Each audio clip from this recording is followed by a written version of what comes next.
你是否曾疑惑，为什么有人总能心想事成，事业顺风顺水？你可能把这归结于运气，却没想过，一个你每天都待的地方，你家的客厅，可能正在悄悄地影响你的人生格局。在东方风水智慧中，客厅被誉为聚气之所，是整个家庭的能量中心。它不仅是家人团聚的场所，更是决定你的事业运、贵人运和家庭和谐的关键。一个风水不佳的客厅，就像一个能量混乱的磁场，会阻碍你的好运，让你的努力事倍功半。今天的乾坤说将为你揭示客厅常见的3个风水大忌，教你如何简单调整，让你的客厅变成一个真正能吸引财运和贵人的能量宝库。小林是一名出色的自由设计师，他有才华，也勤奋，但他总觉得自己的事业停滞不前，时常接不到大项目，人脉圈子也越来越窄。他把这归咎于行业竞争激烈，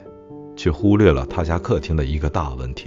他家的客厅就像是他内心世界的投影，堆满了各种未完成的设计稿，随手堆放的书籍和快递盒，沙发上杂乱的搭了几件衣物。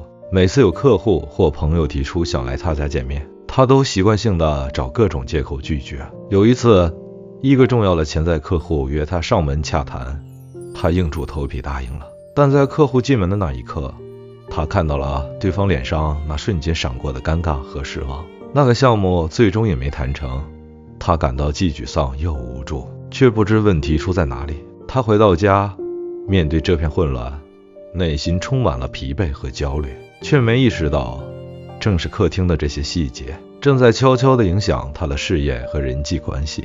在东方智慧中，客厅代表着你与世界的连通，客厅的状态直接关乎你的事业、财运和人际关系。一个风水不佳的客厅，就像一个不断漏气的钱袋，让你财来财去，贵人难寻。小林家客厅犯下的风水忌讳，正是阻碍他事业发展的元凶。那么，我们该如何为客厅进行一场高效的风水排毒，打造一个真正能迎财纳福的能量中心呢？风水大忌1：客厅杂乱，气场混乱。客厅是迎接好运的第一站，如果这里堆满了杂物，不仅会影响视觉观感，更会阻碍财气的顺畅进入。这就像你开了一家店，门口却堆满了垃圾，客人自然不愿意进来。如何排毒？保持客厅的整洁与宽敞，定期整理，将不用的物品收进柜子，让客厅保持宽敞明亮，气流畅通。风水大忌2：沙发无靠，贵人难寻。沙发代表着你的事业靠山和人脉，如果沙发没有靠墙，就像你的事业没有依靠，人脉也不稳固。如何排毒？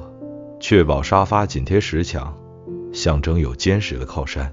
如果无法靠墙，可以在沙发后面放置一个矮柜或屏风，以弥补这个缺憾。风水大忌3：光线昏暗，财气不显。客厅的光线代表了阳气，是吸引财气的关键。如果客厅终日昏暗，不仅会给人一种阴沉的感觉，也会让财神爷看不清门路，找不到你家。如何排毒？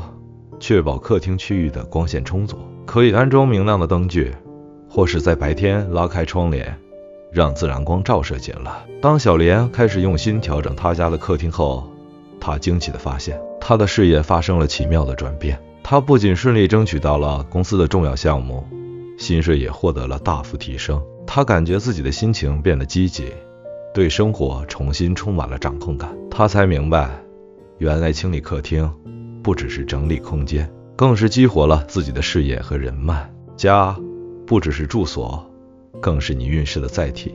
解锁更多东方智慧，为你的生活加满 buff， 顺风又顺水。